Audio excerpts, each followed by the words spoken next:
Hi hello ನಮಸ್ಕಾರ ಸ್ನೇಹಿತರೆ, welcome back to my channel.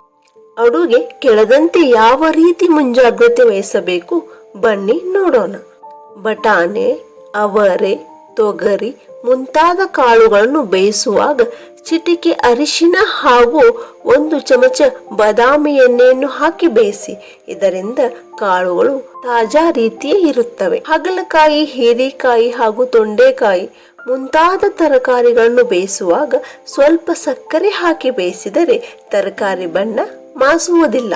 ತರಕಾರಿಗಳನ್ನು ಬೇಯಿಸುವ ಮೊದಲು ಸ್ವಲ್ಪ ಎಣ್ಣೆಯಲ್ಲಿ ಕರಿದು ನಂತರ ನೀರಿನಲ್ಲಿ ಹಾಕಿ ಬೇಯಿಸಿದರೆ ಪಾತ್ರೆ ತಳ ಹಿಡಿಯುವುದಿಲ್ಲ. ಅದಲ್ಲದೆ ಕಡಿಮೆ ಸಮಯದಲ್ಲಿಯೇ ಬೇಯುತ್ತದೆ. ಎಣ್ಣೆಯಲ್ಲಿ ಕರಿಯುವ ಕೆಲವು ಪದಾರ್ಥಗಳು ಬಾಣಲಿಗೆ ಹಿಡಿದುಕೊಂಡಿರುತ್ತವೆ. ಅದನ್ನು ಉಜ್ಜುವುದು ಕಷ್ಟದ ಕೆಲಸ.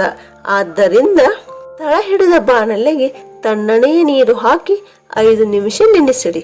ನಂತರ ಉಜ್ಜಿ ಸುಲಭವಾಗಿ ಸ್ವಚ್ಛವಾಗುತ್ತದೆ. ಹಾಲನ್ನು ಕಾಯಿಸುವಾಗ ಪಾತ್ರೆಯ ತುದಿಗೆ ಎಣ್ಣೆಯನ್ನು ಸವರಿ ಇಟ್ಟರೆ ಉಕ್ಕಿ ಕೆಳಗೆ ಚೆಲ್ಲುವುದಿಲ್ಲ. ಅಡುಗೆ ಮನೆಯಲ್ಲಿ ಎಣ್ಣೆ ಅಥವಾ ತುಪ್ಪ ಚೆಲ್ಲಿದರೆ ಬಿದ್ದ ಜಾಗಕ್ಕೆ ಸ್ವಲ್ಪ ಬ್ಲೀಚಿಂಗ್ ಪೌಡರ್ ಹಾಕಿ ನಂತರ ಬ್ರಷ್ ನಲ್ಲಿ ಹರಡಿ ಕ್ಲೀನ್ ಮಾಡಿ.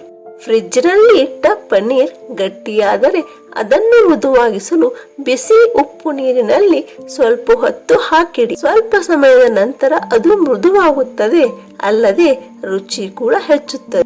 ಕೊತ್ತಂಬರಿ ಸೊಪ್ಪನ್ನು ಹೆಚ್ಚು ಕಾಲ ಫ್ರೆಶ್ ಆಗಿಡಬೇಕೆಂದರೆ ಅದನ್ನು ಚೆನ್ನಾಗಿ ತೊಳೆದು ಗಾಳಿಯಾಡದ ಡಬ್ಬದಲ್ಲಿ ಇಡಿ. ಆಗ ಹೆಚ್ಚು ಕಾಲ ಉಳಿಯುತ್ತದೆ. ಸ್ನೇಹಿತರೆ, ಈ ಮಾಹಿತಿ ನಿಮಗೆ ಇಷ್ಟವಾದಲ್ಲಿ ಒಂದು ಲೈಕ್ ಮಾಡಿ, ಮರೆಯದೇ ನಮ್ಮ ಚಾನೆಲ್ ಅನ್ನು ಸಬ್ಸ್ಕ್ರೈಬ್ ಮಾಡಿ. ಧನ್ಯವಾದಗಳು.